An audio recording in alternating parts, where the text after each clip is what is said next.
Olá! Hoje a gente vai desvendar um conceito que, olha, mesmo sem a maioria das pessoas perceber, é a base de como a internet funciona hoje em dia. A arquitetura orientada a serviços, ou SOA. O nome pode até soar meio técnico, mas a verdade é que sem ela, esse mundo digital todo conectado que a gente conhece simplesmente não existiria.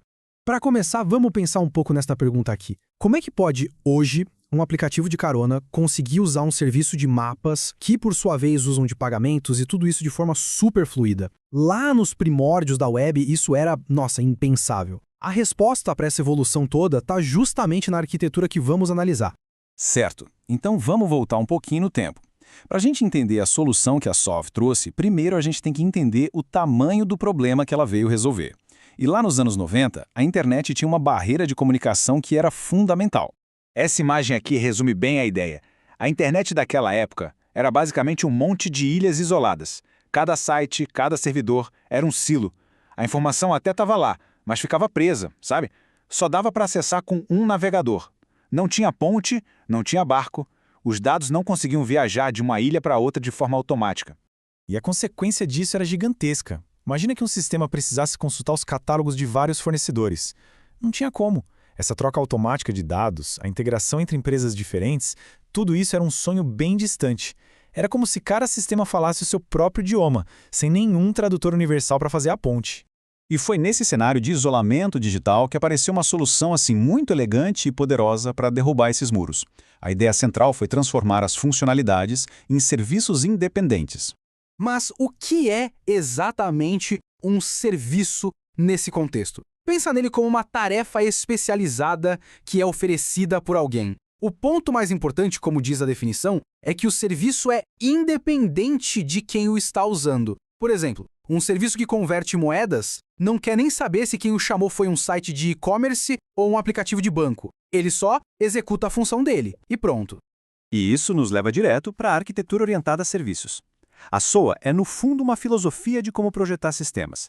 Em vez de construir um programa gigante monolítico, os sistemas são montados a partir da combinação desses serviços independentes, autônomos, que podem estar em qualquer lugar do planeta. Bom, a ideia é ótima na teoria, mas como é que esses serviços se encontram e conversam na prática? Vamos entender agora a mecânica por trás de como a SOA realmente funciona. O processo todo se resume a 3 ações principais, como mostra o diagrama: publicar, encontrar e vincular. Para ficar fácil de entender, é como um aplicativo de entrega de comida. O restaurante, que é o provedor, publica o seu cardápio, que é o serviço.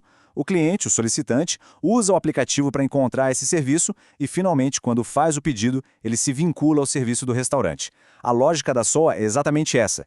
Agora, para essa comunicação toda funcionar sem virar uma bagunça, ela precisa de padrões. É que nem regras de trânsito. Na SOA, 2 das regras mais importantes são o WSDL e o SOAP.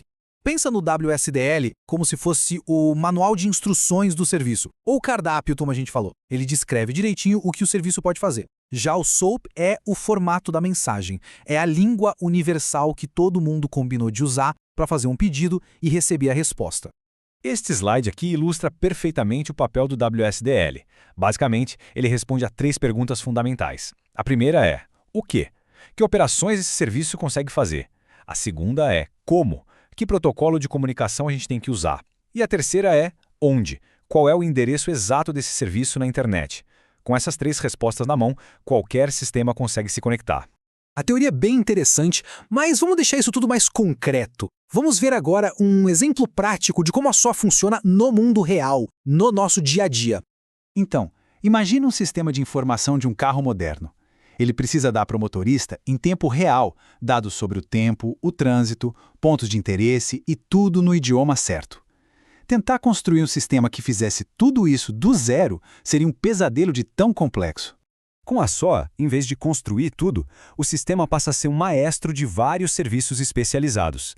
Um serviço de GPS informa a localização. Com esse dado, o sistema consulta um serviço de clima e outro de trânsito. Um terceiro serviço pode juntar tudo isso e, por fim, um serviço de tradução apresenta os dados no idioma correto. O mais legal é que nenhum desses serviços precisa saber que os outros existem para funcionar.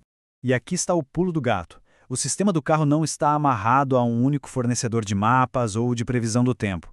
Conforme o carro viaja de uma cidade para outra, ou até de um país para outro, ele pode encontrar e se conectar com o melhor serviço disponível naquela região, na hora. Essa flexibilidade, essa é a verdadeira mágica da SOA. Essa capacidade de montar e desmontar sistemas de forma dinâmica não foi só uma melhoria técnica, não mesmo.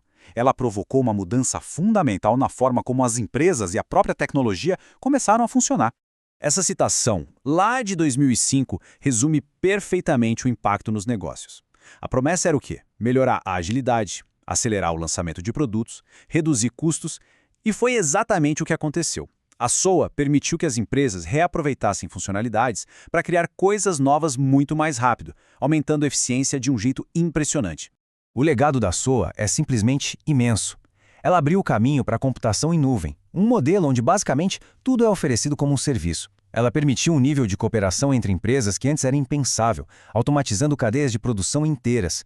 E talvez o mais importante, ajudou a transformar a web de um simples depósito de informações para uma plataforma poderosíssima, onde sistemas inteiros são construídos.